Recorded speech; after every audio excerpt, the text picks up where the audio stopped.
വിളിക്കുന്നുണ്ടായിരുന്നേ. ഒന്ന് തോട്ടിൽ വീണിട്ടുണ്ടായിരുന്നു, അത് ഒലിച്ചു പോയാമോ? കണ്ടിന്യൂ. പിന്നെ രണ്ടാളെ തേങ്ങ എടുക്കല്ലേ പണി, ഞാനൊന്നും കണ്ടിട്ടില്ലേ. ഞാൻ നിങ്ങളെ എടുക്കുന്ന കാര്യം പറഞ്ഞ കണ്ടിന്യൂ ചോദിച്ചല്ലേ. അങ്ങനെ കണ്ടിനോന്ന് ചോദിക്കണ്ട, ഞാൻ കണ്ടാളതൊന്നും എടുക്കലില്ല കേട്ടാ. പിന്നെ അതില്ലേ തേങ്ങ നിങ്ങളെ ബക്കറ്റിലേ? തേങ്ങ പറിച്ചിട്ട് എന്റെ ബക്കറ്റിലിട്ടിന് തേച്ച് അലക്കി തന്നിട്ട് പോയാ മതി.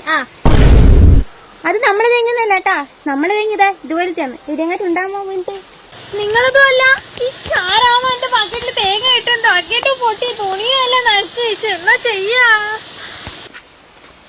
അത് നമ്മളെ തേങ്ങ തന്നെയാണ്. പാവത്തിന് മനസ്സിലായിട്ടില്ല.